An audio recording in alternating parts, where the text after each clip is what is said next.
Assalamualaikum warahmatullahi wabarakatuh. Dan pada video kali ini saya akan kembali lagi membacakan suatu kisah misteri.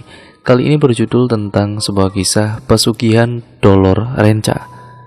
Cerita kali ini ditulis oleh Manafila ya teman-teman. Nah, daripada kita lama-lama, daripada kita penasaran bagaimana ceritanya, mari kita langsung saja ke ceritanya. Namun sebelum itu, untuk kalian yang belum subscribe channel ini ya teman-teman, dan nyalakan tombol lonceng notifikasinya agar kalian tidak ketinggalan video terbaru selanjutnya. Semua nama sudah disamarkan karena itu merupakan privasi dan untuk keamanan bersama. Yuk langsung saja kita mulai ceritanya.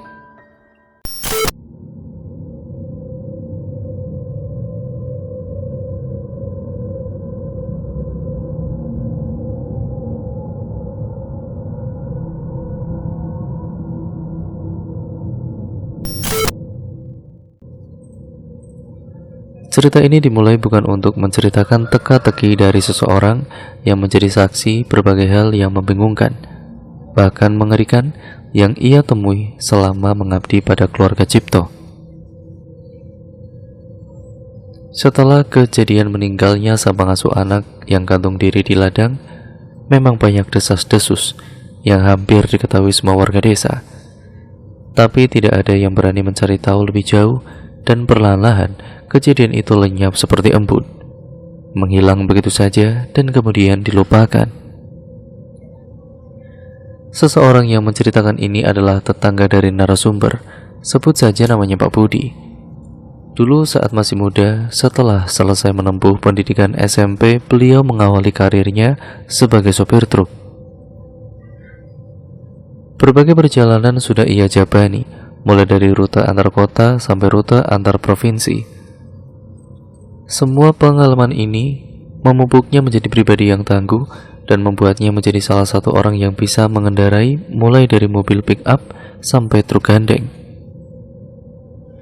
Karena dirasa jalan hidup sebagai sopir ekspedisi tidak membuatnya menjadi pria yang mapan dengan segala tuntutan bahwa ia adalah anak pertama yang harus sukses.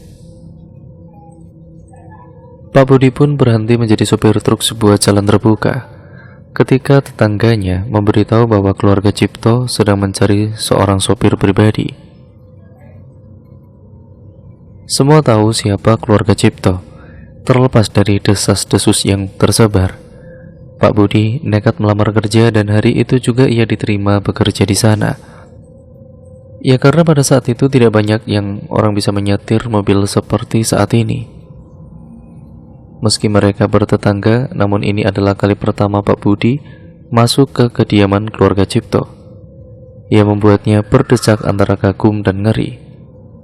Sebegini besarnya rumah ini, namun entah kenapa ada perasaan tidak enak melihat semua perabotan di rumah ini yang seolah-olah diawasi.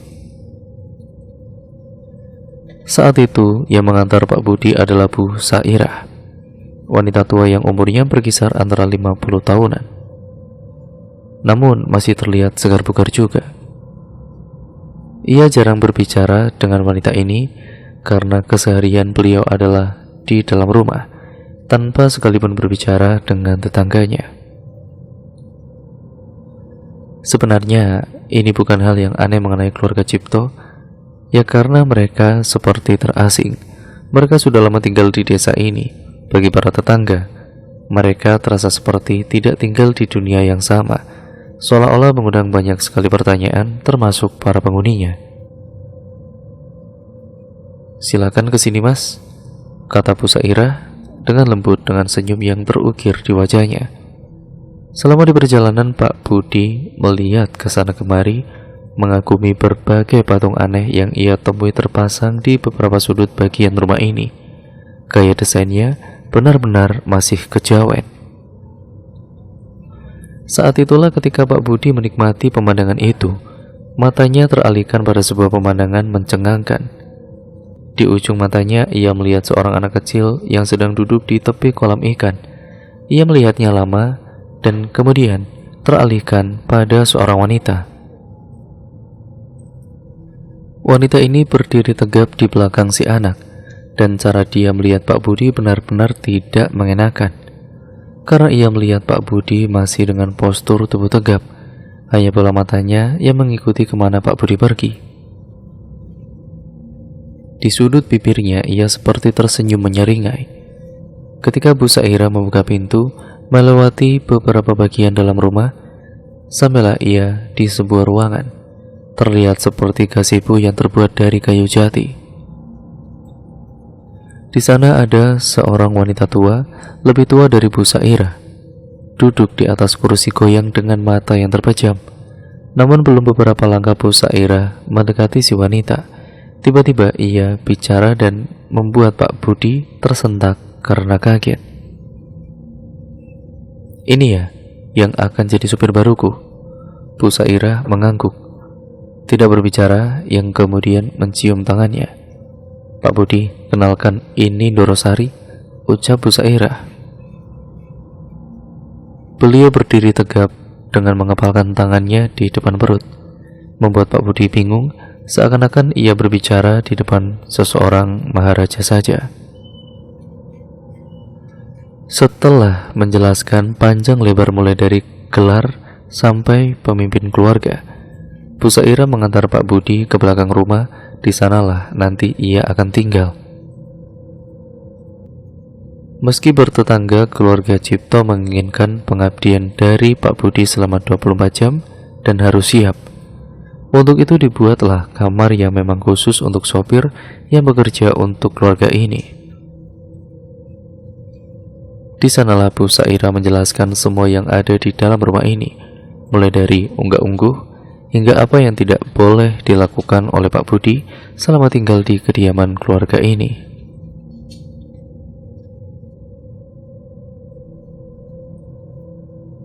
Saat ini keluarga Cipto dipimpin oleh Dorosari. Setelah kematian Eyang Sarwono yang meninggal karena sakit, penerusnya yaitu anaknya. Namun mereka sudah lama tidak tinggal di sini lagi. Namun ada 5 anaknya yang ada di sini. Kesemua anaknya adalah laki-laki, dan saat ini mereka tinggal di kediamannya masing-masing. Kediaman yang dimaksud Bu Saira adalah sebuah kamar khusus yang memang tidak bisa dimasuki oleh sembarangan orang. Mendengar itu, Pak Budi hanya diam. Yang ia pikirkan hanya ada satu: Pandawa. Ada satu hal yang orang Jawa percaya, jika ketika sebuah keluarga melahirkan 5 anak lelaki atau 5 anak perempuan, itu adalah kutukan Pandawa, dan itu masih dipercaya sampai saat ini. Maksud kutukannya adalah konon akan ada 1 atau 2 anak yang tidak bisa mengemban beban lebih. Akibatnya, ia akan gila atau memiliki kekurangan mental yang benar-benar serius, dan biasanya yang paling umum diserang adalah anak terakhir. Namun itu hanyalah rumor yang beredar.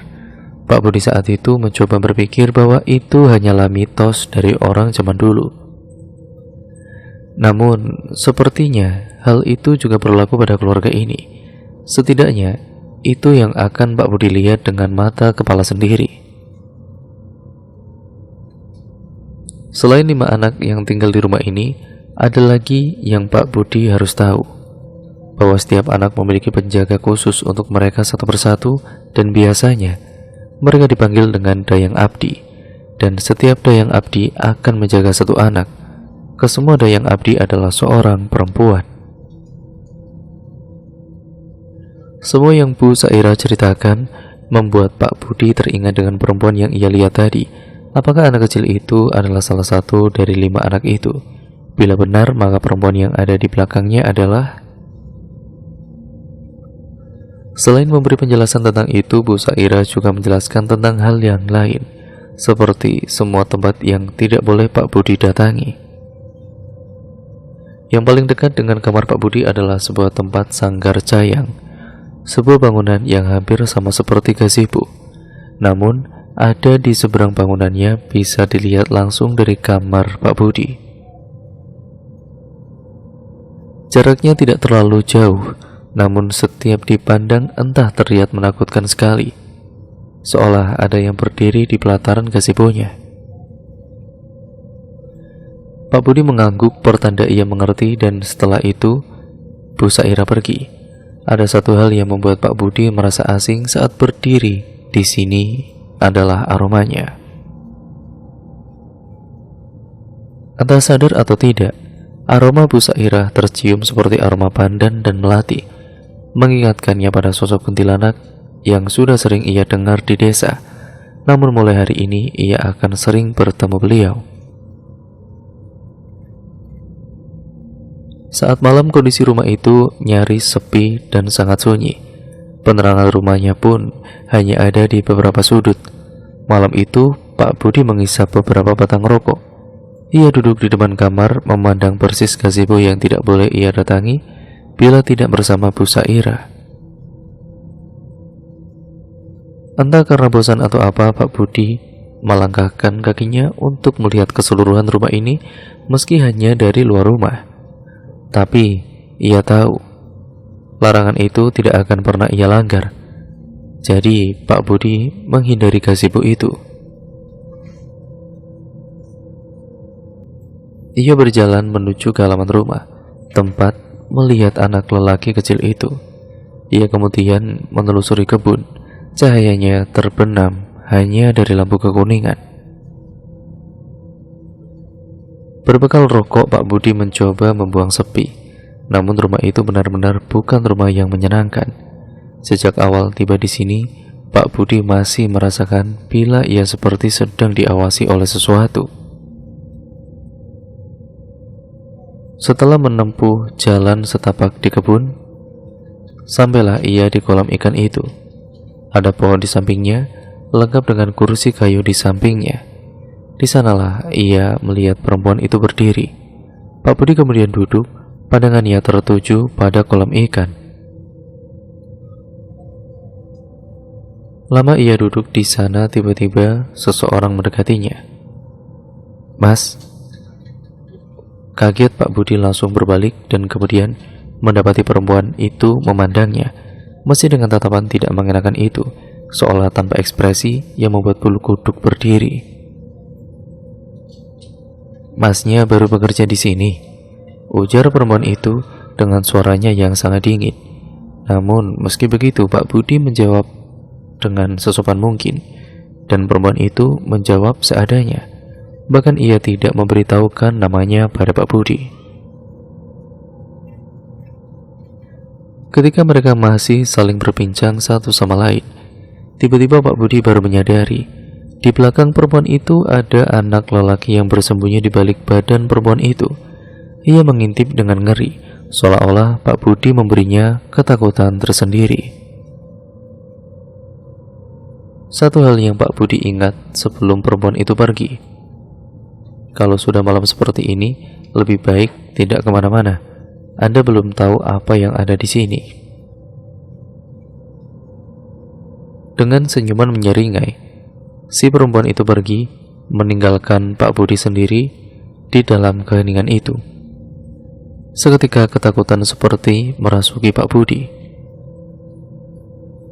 Rumah ini benar-benar bukan rumah yang bagus untuk tinggal, batin Pak Budi malam itu. Tidak ada yang bisa diajak bicara layaknya manusia dengan manusia di lingkungan rumah ini kecuali dengan Pak Sasongko. Pria parubaya yang sehari-harinya bekerja sebagai tukang kebun di rumah keluarga Cipto.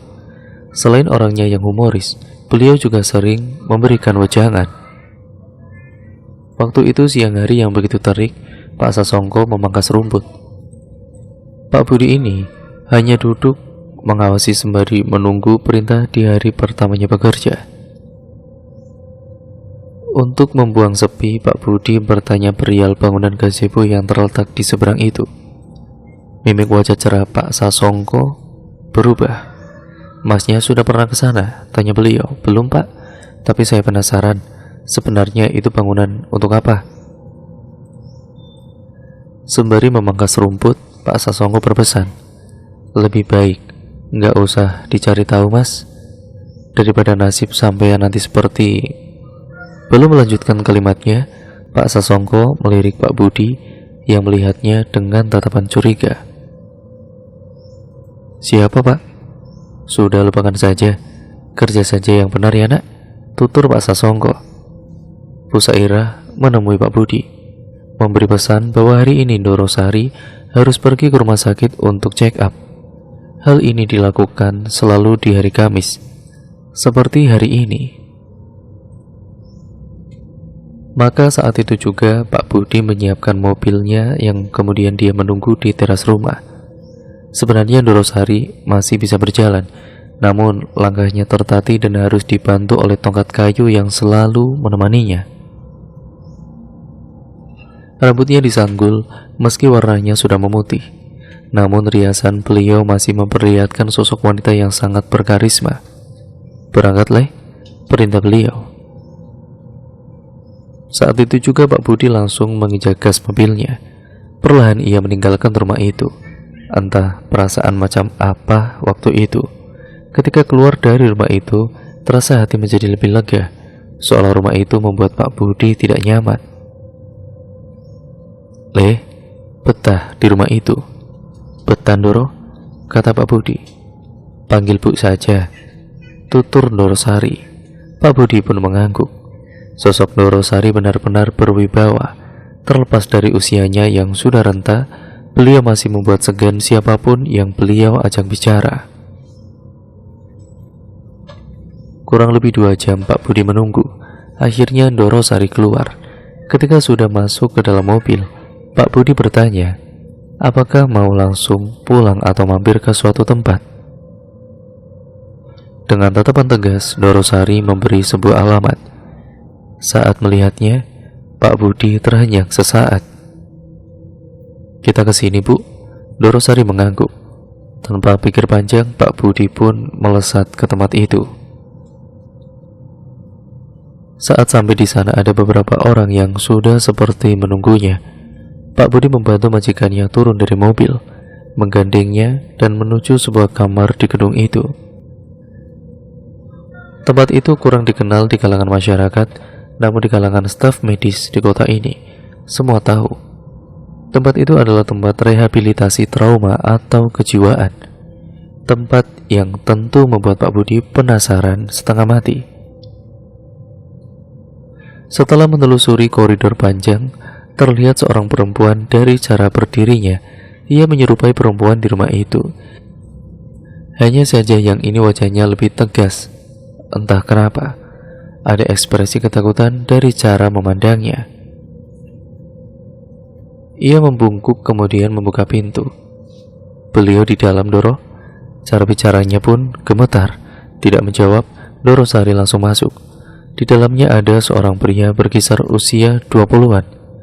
Hanya saja, sikap dan juga perilakunya sangat aneh. Ia hanya duduk, matanya kosong, memandang ke tembok. Pak Budi yang melihat itu hanya diam, tertekun lama. Berbeda dengan Pak Budi, si perempuan tambah gelisah. Terlihat dari bagaimana ia memainkan jemarinya, tanda tidak tenang sekali.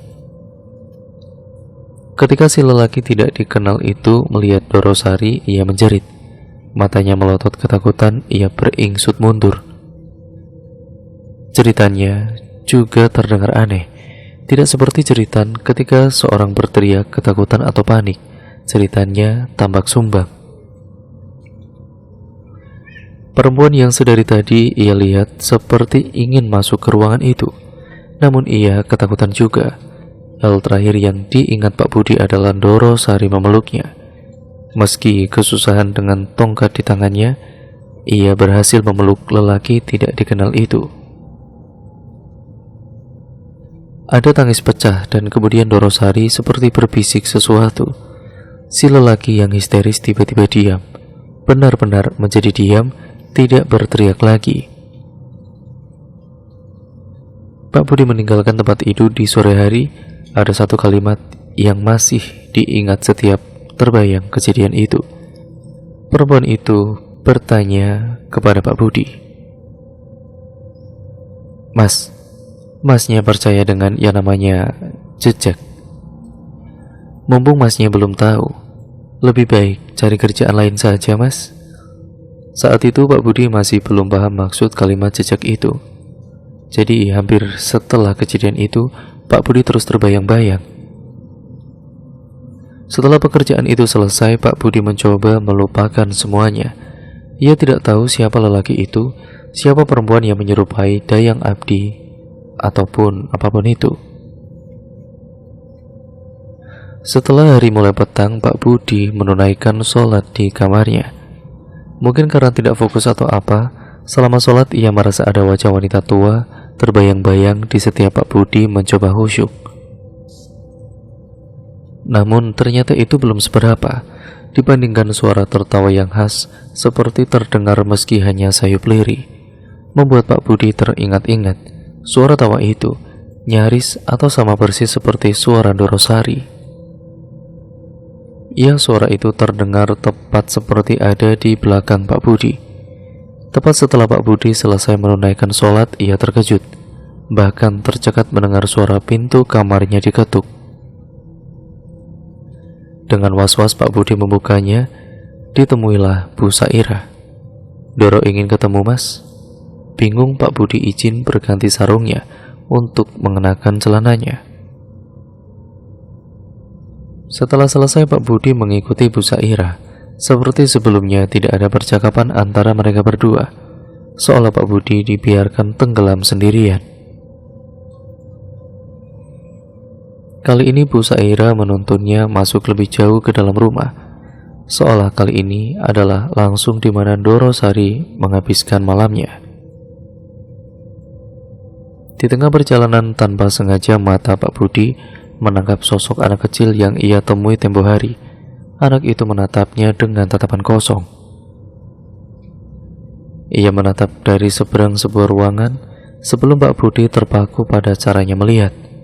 Si perempuan yang selalu bersamanya tiba-tiba muncul, menarik anak itu dan menutup pintunya. Suasana rumah itu benar-benar membuat Pak Budi terasing sendirian. Sesamanya di kamar, Dorosari seperti sudah menunggu. Ia duduk di kursi goyang di depannya. Ia membawa sebuah buku.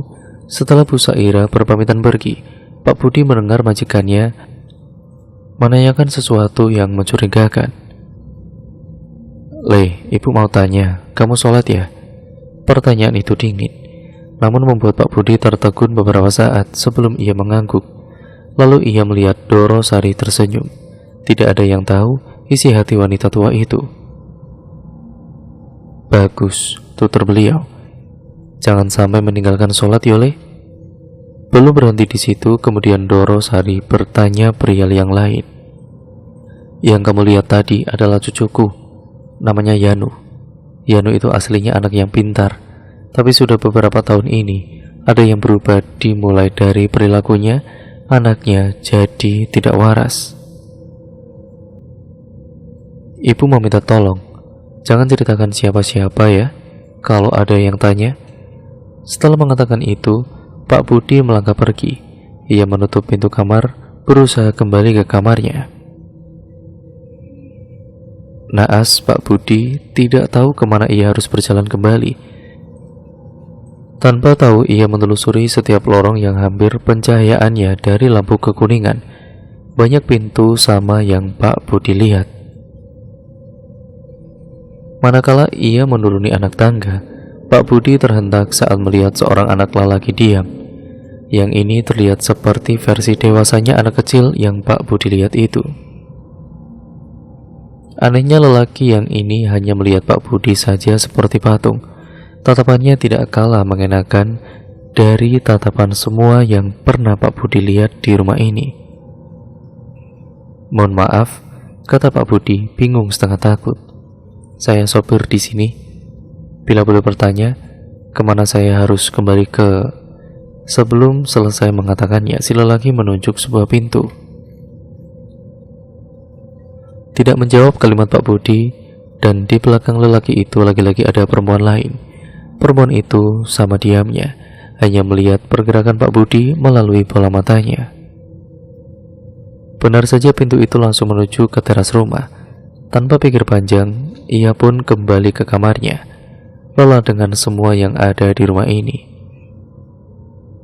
Setelah 1 minggu bekerja di rumah ini, Pak Budi mulai tahu siapa anak lelaki yang ada di rumah ini. Dimulai dari anak kecil itu hingga anak lelaki yang Pak Budi lihat pada malam itu. Kesemuanya adalah cucu dari Ndorosari.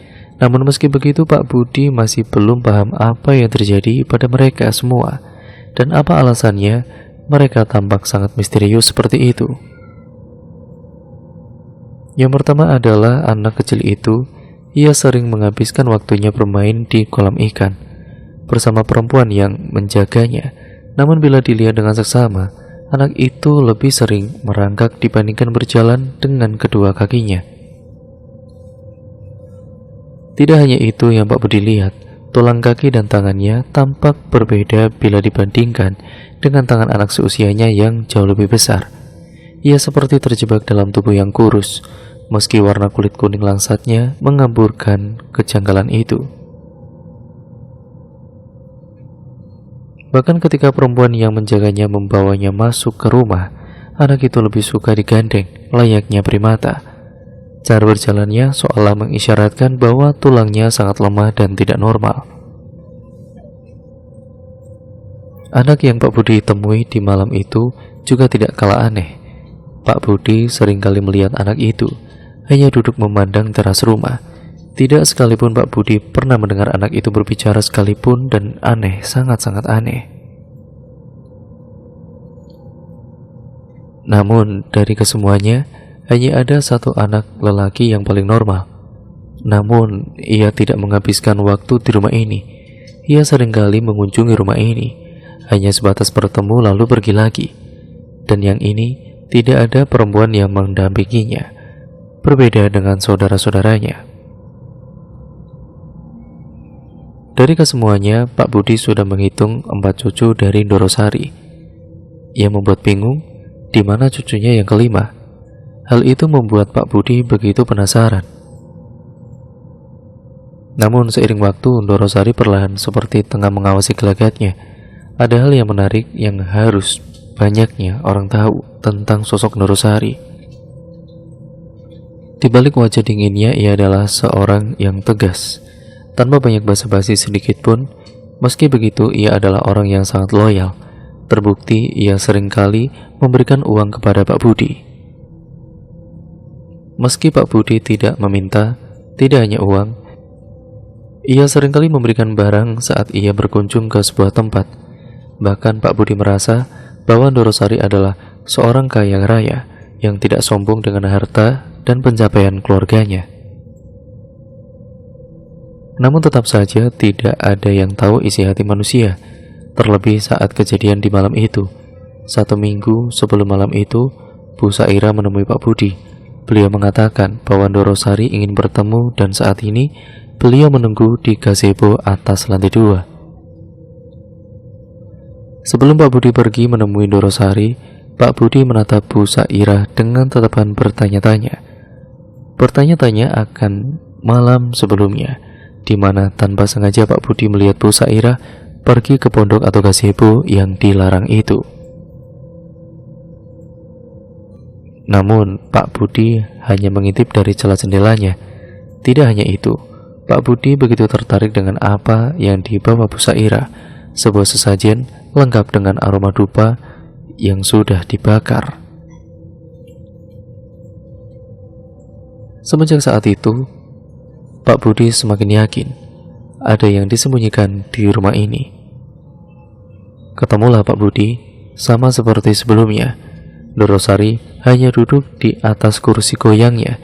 Melihat Pak Budi, ia mengisyaratkan senyuman, kemudian menyuruh Pak Budi untuk duduk. Dengan suara tegasnya yang terdengar seperti orang-orang tua kebanyakan, Ndorosari berbicara. "Le, minggu depan antar ibu ya ke gunung yang ada di perbatasan provinsi. Mungkin nanti akan menginap di sana. Bisa yo?" "Menginap? Berapa hari ya, Bu?" "Bisa 3 hari, bisa 2 hari, tergantung urusannya selesai apa belum." "Iya Bu, bisa," tutur Pak Budi. Namun di dalam kepalanya ia bertanya, urusan apa ia harus pergi ke tempat semacam itu? Tidak ada apa-apa di sana. Bahkan itu bukan gunung yang menjadi objek sebuah wisata. Setahu Pak Budi, gunung itu adalah tempat dari banyak rumor tentang tempat penuh aura mistis. meski yang didengar Pak Budi hanya sebatas di telinga saja. Namun, ia tidak berhak mempertanyakan apapun terhadap majikannya, terhadap Doronya, karena ia bekerja kepadanya. Meski begitu, pikiran itu tidak bisa hilang begitu saja. Bersiap untuk pamit, Pak Budi melangkah pergi, namun Dorosari menghentikannya sejenak. Sebentar, Le. Ibu belum selesai bicara. Pak Budi pun kembali duduk. Begini, Le. Besok selagi mengantarkan ibu tidak perlu tanya aneh-aneh. Ibu tidak suka ditanya yang aneh-aneh. Jangan mikir aneh-aneh juga. Nyopir seperti biasa saja, anggap kamu tidak tahu apa-apa. Paham ya, Le? Tutur kata Dorosari yang halus seperti memiliki makna perlainan, seolah kalimat itu sudah dipersiapkan lama sekali untuk menekan Pak Budi dan membuatnya tidak berbicara apa-apa. Jadi, apa yang sebenarnya akan Pak Budi lihat? Semenjak malam ketika Pak Budi memergoki Bu Sairah, setiap malam ia akan menunggu di balik celah jendela kamarnya, berharap ia mendapat sedikit jawaban apa yang sebenarnya Bu Sairah lakukan. Namun nyatanya ia tidak lagi menemukan keganjilan itu lagi. Di siang yang terik, ketika Pak Budi sudah menyelesaikan tugas mencuci mobilnya, ia berjalan keliling rumah. Meski ada keinginan untuk mendekati gazebo yang dilarang itu, Pak Budi tetap menghormati aturan di mana ia bekerja. Berkeliling rumah ini memberinya sensasi kagum. Setiap bangunannya dibuat semenarik mungkin layaknya rumah keraton Jawa, karena hampir sepersekian bagiannya selalu menggunakan bahan kayu jati solid. Di tengah ia berkeliling, ia melihat anak kecil itu, anak yang bahkan sampai hari ini Pak Budi bekerja tidak ia tahu ataupun tidak ia ketahui namanya. Pak Budi mendekatinya, kemudian berharap bisa menyapanya, karena ia adalah bagian dari keluarga tempat ia bekerja. Berbekal permen di kantongnya, Pak Budi semakin mendekati si anak. Suara langkah kaki Pak Budi membuat si anak mengetahui kedatangannya. Ia menoleh dengan mata bundarnya. Mata mereka saling melihat satu sama lain. Pak Budi tersenyum, namun si anak menatapnya begitu saja. Benar-benar cara menatap yang membuat semua orang tidak nyaman. "Dek, mau permen?" kata Pak Budi. Si anak masih diam, tidak ada kalimat atau gerak tubuh. Setelah dirasa tidak ada tanggapan, si anak masih tidak juga merespon apa yang Pak Budi tawarkan. Ada sesuatu yang ganjil yang terjadi pada si anak ini. Ia tersenyum menunjukkan dua gigi depannya yang berlubang. Kemudian ia menunjuk Pak Budi. Cara menunjuknya tidak seperti cara menunjuk anak seumurannya. Tangannya gemetar naik turun seperti layaknya anak berkebutuhan khusus. Tidak hanya itu, untuk pertama kalinya ia mendengarnya bersuara. Suaranya sangat berat namun tidak memiliki intonasi nada kalimat yang benar. Terdengar seperti huha-huha, dan itu membuat Pak Budi tidak mengerti sama sekali. Lalu kejadian itu terjadi. Meski si anak tampak tersenyum memamerkan giginya, ia melihat ada air mata keluar dari dua bola matanya, seakan-akan ia menangis dengan ekspresi wajah tersenyum. Lalu si anak membenturkan kepalanya ke lantai keras sekali. Hal itu membuat Pak Budi berlari menghentikan si anak. Ia tidak tahu, saat memegang si anak itu meronta meminta Pak Budi melepaskannya. Kuat sekali cengkraman anak itu. Hal yang Pak Budi ingat adalah ia melihat perempuan yang menjaga si anak datang dengan ekspresi kaget, melepaskan Pak Budi dari si anak dan membawanya pergi. Sebelum pergi, ada tatapan marah di wajah si perempuan kepada Pak Budi. Hal itu membuat Pak Budi bingung. Malam keberangkatan itu pun akhirnya tiba. Sebelumnya Bu Sairah sudah memberitahu agar menggunakan mobil lain. mobil yang lebih besar, mobil yang bahkan belum pernah Pak Budi sentuh sama sekali. Hal itu tidak menimbulkan kecurigaan apapun, tidak sampai ia tahu siapa saja yang pergi. Pak Budi sudah memarkirkan mobilnya di halaman rumah menunggu kedatangan Dorosari. Dari jauh Pak Budi melihat dengan mata kepala sendiri, si anak kecil melihatnya dari jauh. Di belakangnya ada si perempuan, tatapan mereka dingin. Tidak hanya itu saja, pemandangan lain terlihat dari lantai 2. Pak Budi bisa melihat dengan jelas anak lelaki yang lain. Ia menatap sama dingin, sama seperti si anak kecil dari salah satu kamar lantai 2, seakan-akan memberikan salam perpisahan kepada Pak Budi. Tidak beberapa lama Dorosari keluar. Ia dibantu oleh Ibu Sairah. Melihat itu, Pak Budi segera membantunya masuk ke dalam mobil. Dorosari mengenakan kebaya putih dengan terusan sewek atau selendang batik dari gaya busananya, seolah Dorosari akan menghadiri perjamuan. Tidak ada pertanyaan terlontar dari Pak Budi, hanya sekelebat pemikiran liar saat melihat penampilan Dorosari malam itu yang benar-benar terlihat layaknya bangsawan Jawa. "Berangkat sekarang, Doro?" tanya Pak Budi yang sudah duduk di bangku sopir. Belum mendapat jawaban apapun. Tiba-tiba pintu mobil terbuka dan Ibu Sairah melangkah masuk, lalu kemudian duduk di samping Dorosari. Pak Budi terdiam sejenak sebelum Dorosari mengatakannya. "Ibu Sairah ikut, Le?" "Iya," kata Pak Budi dengan gaguk. Ini mengejutkan, baru pertama kali Pak Budi melihat Bu Sairah keluar dari rumah ini. Sebagai abdi yang paling tua di rumah ini, Pak Budi belum pernah melihat wanita itu meninggalkan rumah ini. Bahkan untuk belanja pun ia tidak pernah keluar rumah. Karena sejatinya Ibu Sairah lebih suka menyuruh abdi lain atau Pak Sasongko, tukang kebunnya, untuk menyelesaikan kewajiban bila harus keluar rumah. Bila dipikir ulang, Ibu Sairah juga misterius, sama misteriusnya dengan keluarga ini.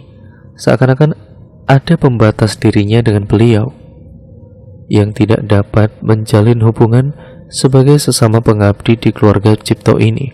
Namun, segera Pak Budi menepis pikiran itu. Mobil pun melaju setelah Dorosari menyuruh Pak Budi berangkat. Di tengah mobil yang melaju, Dorosari mengatakannya, "Le, kita mampir sebentar ke tempat Yanu." Pak Budi ingat dengan nama itu. Tanpa pikir panjang, Pak Budi segera meluncur menuju ke sana. Di luar dugaan kehadiran mereka seakan sudah ditunggu. Terlihat di lorong tamu gedung itu, Yanu duduk bersama perempuan yang memberi petua misterius itu agar meninggalkan pekerjaan ini sebelum tahu apa itu jejak, yang sampai sekarang belum Pak Budi pahami. Pak Budi hanya bisa menunggu di dalam mobil, sementara Bu Sairah dan Dorosari pergi menemui Yanu. Ada suatu peristiwa yang sangat menarik. Saat Pak Budi melihat apa yang terjadi, ia mendengar lolongan cerita dari Yanu yang membuat bulu kuduk berdiri. Yanu yang sebelumnya ia tahu anak muda berkisar usia 20-an menjerit seperti anak kecil. Tidak diketahui apa alasannya. Namun bila diperhatikan dengan seksama, apakah ada hubungannya dengan Ibu Sairah? Setelah kurang lebih 10 menit, Bu Sairah dan Dorosari kembali ke mobil dengan Yanu di depan mereka. Kini mereka bertiga sudah masuk ke dalam mobil. Ada perasaan tidak mengenakan sebelum Pak Budi meninggalkan tempat itu, yaitu tatapan perempuan itu kepada Pak Budi seakan-akan perempuan itu mengatakan, "Bukannya sudah kubilang, dengarkan ucapanku." Pak Budi pun melanjutkan perjalanan itu menuju tempat yang Dorosari ceritakan tempo hari. 7 jam perjalanan, jam menunjukkan pukul 2 dini hari. Memasuki sebuah jalanan yang sepi, sunyi, kiri kanan hanya ada pepohonan rimbun. kabut perlahan muncul, dan hanya Pak Budi yang terjaga saat itu. Setidaknya itulah yang Pak Budi pikir. Sebelum Pak Budi menyadari sesuatu, semua mata di dalam mobil ternyata sama terjaganya dengan beliau. "Doro, Ibu, kenapa belum tidur?" tanya Pak Budi. Namun anehnya, pertanyaan Pak Budi tidak digubris. Seakan-akan mata mereka terbuka, namun sukma mereka tengah tertidur. Pak Budi mengulang 3 kali pertanyaan itu, namun tetap tidak mendapatkan jawaban. Hal itu menimbulkan ketakutan tersendiri kepada Pak Budi. Mungkin karena itu juga memicu Pak Budi sehingga kehilangan fokus. Akibatnya, perlahan di tengah kegelapan jalan dan medan naik turun, terlihat di kiri kanan jalan tiba-tiba ramai orang berbaris. Pak Budi kaget, bagaimana mungkin di tengah jalan gunung seperti ini banyak aktivitas kiri kanan yang ramai orang seperti pasar dadakan. Kejadian itu terjadi cukup lama sampai sentuhan Ibu Saira mengatakannya membuat Pak Budi memengkik kaget dan menginjak rem kuat-kuat. Ban mobil berdecit keras beradu dengan aspal sebelum berhenti total. Bu Saira melihat Pak Budi dengan tatapan dingin. "Bu, ada apa ini?" tanya Pak Budi kaget. Tepat di depan Pak Budi ada sebuah pohon besar dan mobil sudah keluar dari jalur aspal. "Sudah, gak apa-apa, gak usah dipikirkan. Ayo lanjutkan perjalanannya, sudah dekat kok." Bu Saira kembali duduk. Mata Yanu masih kosong, begitu juga dengan Dorosari. Bingung, Pak Budi yakin tadi melihat banyak keramaian orang kiri kanan jalan. Seperti apa yang baru saja terjadi hanya kilasan mimpi. Untuk ukuran peristiwa bahwa mobil akan menghantam pohon, tidak ada satupun orang yang berwajah panik.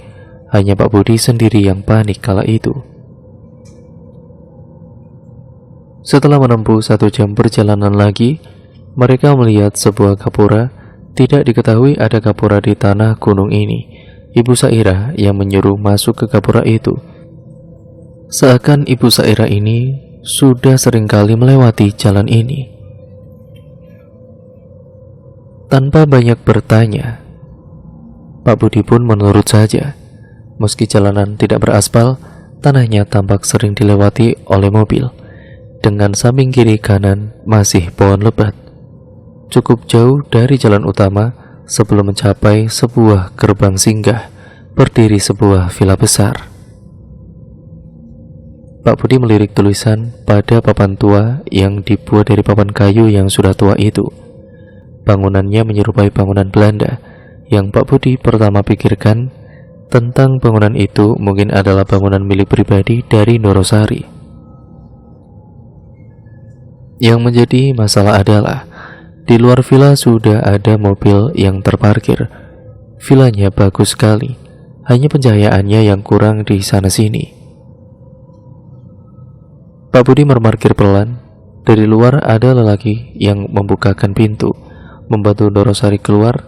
Lirikannya membuat Pak Budi merinding, karena dari caranya melihat seperti bukan Dorosari yang Pak Budi kenal.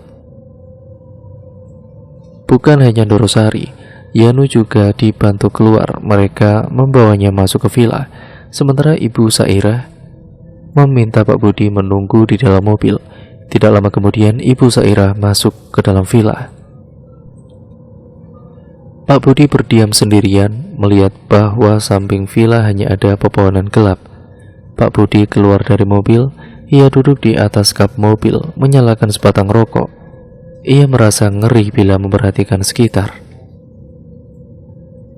Masih bingung siapa pemilik mobil lain di sini dan apa yang sebenarnya dilakukan majikannya di tempat seperti ini. Tidak beberapa lama terdengar suara orang memanggil. Pak Budi pun melihat dari jauh Ibu Saira memanggilnya. Melambaikan tangannya, Pak Budi pun bersiap menuju ke sana. Tapi ada seseorang yang tiba-tiba keluar dari mobil terparkir. Rupanya sedari tadi di dalamnya ada orang lain. "Jangan mendekat, Mas. Kata orang asing itu, logatnya seperti logat orang Jawa Timur. Gimana mas? Itu teman saya yang manggil. Orang asing itu masih diam, lalu berujar dengan nada bertanya. Yakin itu temanmu yang baru keluar dari mobil mas? Ucapan orang itu membuat Pak Budi bingung. Tepat ketika melihat Ibu Saira lagi, tidak ada orang yang berdiri di sana, hanya lorong villa yang sangat-sangat gelap. Di tempat seperti ini, hal seperti itu sudah biasa mas. Anggap saja ada yang ingin kenalan. Pak Budi pun mendekati orang itu. Orang itu memberitahunya kalau dia memang dari kota sebelah. Alasan kenapa dia ada di sini karena ya ia baru saja mengantarkan majikannya. Di tengah percakapan itu Pak Budi tiba-tiba bertanya, tempat apa sih ini mas? Kok pelosok sekali ya untuk ukuran villa pribadi? Orang itu diam lama, mengamati kemudian melihat Pak Budi sembari berkata, Anda sopir baru ya? Pertanyaan itu membuat Pak Budi merasa aneh. Seolah-olah ia baru saja melontarkan pertanyaan yang salah. Namun Pak Budi menjawab sejujurnya, iya mas. Orang itu terdiam lama. Ia menghisap rokoknya dalam-dalam sebelum melepaskannya sampai asap putih mengepul di udara. Seolah bingung dengan apa yang harus dikatakan, orang itu berkata, bila belum jauh, lebih baik saja berhenti. Pesan saya cuma itu saja mas. Anggap saja itu cara saya kenalan sama Anda. Begitulah tanya Pak Budi dengan tiba-tiba. Seseorang menepuk bahu Pak Budi itu adalah Bu Saira. Seraya melihatnya dengan tatapan tidak mengenakan. Dipanggil dari tadi kok tidak menjawab. Ayo masuk. Pak Budi mengangguk, bersiap berpamitan dengan orang itu. Tapi anehnya tidak ada siapapun di sana. Hanya Pak Budi sendirian dengan Ibu Saira yang masih menunggu Pak Budi melangkah dari tempat itu. Cari apa kamu? Pak Budi pun hanya bisa terdiam sembari berjalan mengikuti. Selama di perjalanan masuk villa, Ibu Saira mengatakan hal-hal yang Pak Budi tidak mengerti. Tentang unggah-ungguh menjadi abdi sebuah keluarga, tentang sejarah dan bagaimana adat istiadat dijaga di sebuah keluarga, dan berakhir di kalimat sesajen. Budi, kata Ibu Saira, nadanya dalam dan dingin. Budi, kamu percaya dengan Doro? Iya bu. Bagus. Kamu siap jadi abdi dalam di keluarga ini. Pak Budi terdiam lama. Ia mencoba mencerna kalimat itu. Abdi yang bagaimana maksud Anda bu? Abdi yang harus mengikuti majikan apapun itu. Pak Budi tidak menjawab. Ia masih mencerna setiap kalimat itu sampai suara teriakan dari Yanu terdengar. Ibu Saira langsung berlari. Dia penasaran. Pak Budi mengikutinya. Ia masuk ke dalam villa yang rupanya dari dalam seperti bangsal, banyak lorong dan pintu kamar di sepanjang jalan. Di dalam begitu lembab sampai Pak Budi bisa mencium bebauan kemenyan di sana sini. Ibu Saira berhenti di sebuah bangsal kecil setelah menuruni anak tangga. Di sana ada pintu tua lengkap dengan kotak dengan besi layaknya pintu penjara. Di dalamnya ada Doro yang duduk di kursi goyang dengan rambut terurai berantakan yang menutupi wajahnya. Ibu Saira mendekati Doro Sari yang terus-menerus menggoyangkan kursinya. Pak Budi hanya diam termangu melihatnya. Di samping kiri kanan banyak sekali sesajenan lengkap dengan bunga dan dupa di sana sini. Ibu Saira mengambil sekepal bunga 7 rupa dengan telaten menyuapkannya ke mulut Norosari. Semua yang Pak Budi lihat benar-benar di luar logikanya. Ia tidak pernah melihat hal segila ini di depannya. Sebelum matanya teralihkan pada sosok dengan kain kafan yang ada di atas ranjang bangsal. Le, terdengar suara Dorosari memanggil Pak Budi. "Kesini, Le." Dorosari melambai-lambaikan tangannya yang keriput. Di sampingnya Ibu Saira berdiri menatap Pak Budi dingin. Namun mata Pak Budi tertuju pada seonggok kain kafan yang menggeliat di atas ranjang. "Yanu," kata Pak Budi gemetar. Ia tahu itu Yanu yang diikat di atas ranjang. Namun Pak Budi tidak mengerti apa yang terjadi di sini. Anehnya, ketakutan yang Pak Budi rasakan malah menuntunnya mendekati Dorosari yang terus melambai-lambaikan tangannya. "Le, kamu mau jadi abdinya Mbah?" "Mbah," kata Pak Budi mengulangi. Dorosari tidak pernah menyuruhnya memanggil Simba. Beliau lebih suka dipanggil ibu, pikir Pak Budi. Dan juga setelah memikirkan itu, Dorosari tertawa, membuat Pak Budi bergidik ngeri. Ibu Sari mendekati Pak Budi, kemudian menuntunnya mendekati Yanu. Ia benar-benar diikat dengan 5 titik tali pocong dan sudah mendekati ataupun sudah menyerupai mirip jenazah. Tepat di samping ranjang ada sebuah kendi berisi air, yaitu kendi yang lumayan besar, lengkap dengan payung dari batok kelapa. Pak Budi menyiramkan air itu ke tubuh Yanu. Wajahnya ditutup dengan kain sehingga kemungkinan ia kesulitan untuk bernapas. Air yang disiramkan terdapat bunga 7 rupa. Tidak hanya itu, di bawah ranjang rupanya ada sepotong ayam cemani yang kepalanya sudah dipenggal. Tidak mengerti, namun Pak Budi menurut saja. Ia begitu ketakutan malam itu. Tidak beberapa lama, Dorosari turun dari kursi goyangnya. Ia berjalan tertatih menuju Pak Budi. Caranya berjalan nyaris seperti cara berjalan orang tua pada umumnya, hanya saja ia lebih bungkuk. Tepat ketika Dorosari sudah di depan Pak Budi, ia melihat Yanu, kemudian menangis di atasnya. Pak Budi beringsut mundur, masih tidak mengerti. Dengan cekatan ia melepaskan satu persatu ikatan tali pocongnya. Kemudian dia menelannya bulat-bulat. Dan itu benar-benar Pak Budi melihatnya benar-benar mual. Yanu yang sedari tadi menggeliat tiba-tiba terbujur kaku. Ia tidak lagi bergerak sama sekali. Dorosari kemudian mendekati Pak Budi, membawanya keluar dari ruangan itu. Ia menutup pintu, menuntun Pak Budi menjauh dari tempat itu. Di sebuah tempat yang jauh dari ruangan itu, Dorosari duduk di depan Pak Budi yang tampak syok kala itu. Ia tidak tahu apa yang ia perbuat malam ini. Sekarang tanyakan semua pertanyaan yang ingin kamu tahu. Siapa Anda sebenarnya? Tanyakan yang lain saja. Siapa yang ada di dalam tubuh ibu? Yang lain, Yanu meninggal. Ibu Saira menggelengkan kepala. Tidak, raganya saja yang meninggal. Saya bagaimana, Bu? Ibu Saira tersenyum melihat Pak Budi. Ia tahu pemuda di depannya sudah ketakutan setengah mati.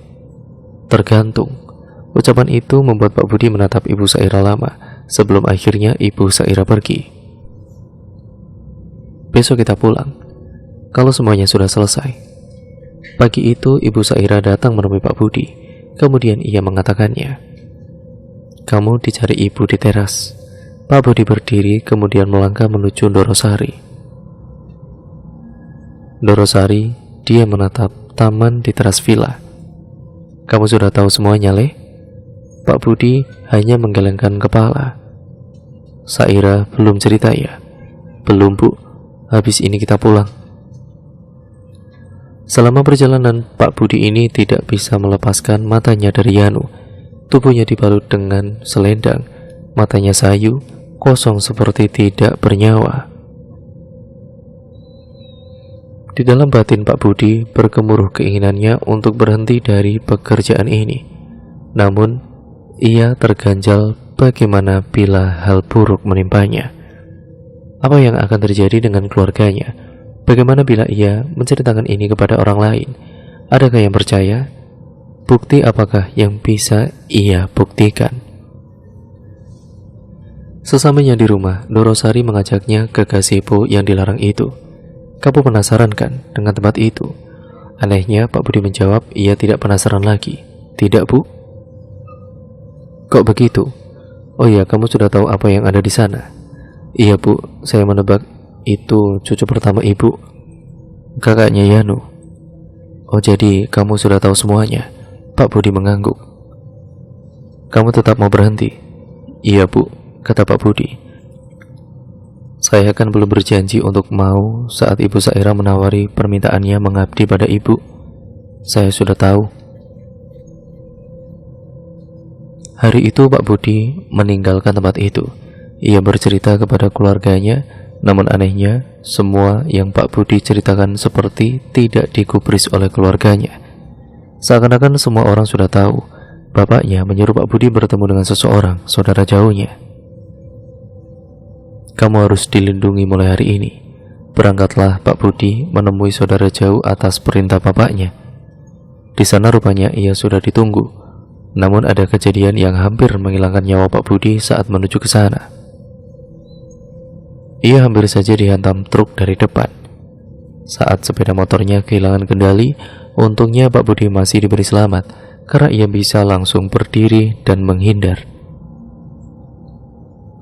Detik itu ia tahu apa maksud ucapan bapaknya, bahwa ia harus dipagari mulai sekarang. Saat motornya diperiksa, di antara ban luar dan ban dalam ditemukan potongan bambu kuning, sehingga ketika motor bergerak membuat ban menjadi selip dan akhirnya hilang kendali.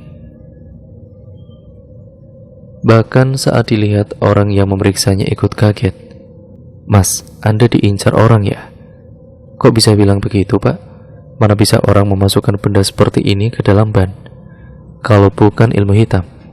Pak Budi hanya bisa berdoa, diberikan selamat sampai tujuan. Dan ketika ia sampai di sana, Pak Budi bercerita ataupun menceritakan semuanya kepada saudaranya itu. Saudaranya hanya mengangguk, mengerti, bahkan ia tahu di belakang Pak Budi ada puluhan jin mengikutinya. Namun sudah diusir saat menginjak pekarangan rumah ini. Di sanalah Pak Budi diberitahu apa yang sebenarnya terjadi di keluarga itu. Sosok yang kamu lihat di malam itu adalah kepala keluarga. Ia selalu ikut kepada keturunannya atas perjanjian yang ia buat dengan jin yang selama ini menjadi satu ikatan dengan keturunan-keturunannya. Kain kafan hanya simbol, ia hidup dari memakan sukma keturunannya. Kalau saya tanya, ada yang aneh nggak sama keluarganya, sama anak-anaknya, sama cucu-cucunya? Tanya saudara Pak Budi. Ada, Mas. Semua cucunya sikapnya aneh semua. Saudara Pak Budi tersenyum kecut mendengarnya. Keluarganya tidak akan bisa utuh. Mereka harus menanggung konsekuensi dari perjanjian, entah harta, entah nyawa. Yang paling kecil, tunawicara. Kakaknya ia buta. Kayaknya lagi mengalami gangguan kejiwaan. Dan yang kamu pikir ada di gazebo itu anak pertama dia lumpuh? Maksudnya gimana? Anak yang Mas kira buta itu masih bisa lihat aku loh, ucap Pak Budi. Kemungkinan ia hanya bisa merasakan kehadiranmu karena cuma kamu yang belum mengabdi pada keluarga itu.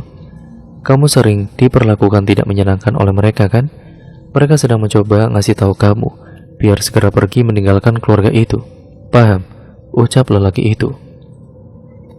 Tapi ada satu anak yang normal. Iya, kata lelaki itu. Dia yang nanti akan jadi pewarisnya, dan keturunannya juga yang akan terus menanggung akibatnya. Ini semacam nandur bala atau menanam perkara, dan akan terus mengikuti. Pernah dengar kalau pesugihan itu sebenarnya mengambil rezeki dari keluargamu sendiri, dari darah dagingmu sendiri. Bahkan jin bisa membuat dagangan kamu laris. Yang sebenarnya terjadi, rezeki yang kamu dapat dari cara sesat ini hanya mengambil jatah milik keturunanmu. Seperti itu cara kerja pesugihan. Pesugihan itu apa namanya, Mas? Pesugihan Dolorenca. Pesugihan yang menggunakan keluarga sendiri sebagai tumbal, ganti rugi atas apa yang mereka dapatkan. Bisa berupa harta yang melimpah, namun sebagai gantinya saudaranya harus rela mati sukmanya. Tahu siapa orang yang menjaga agar tradisi ini tetap ada di keluarga ini? Tanya lelaki itu pada Pak Budi. Siapa, Mas? Wanita tua yang selalu di samping majikan kamu. Siapa namanya? Sairah.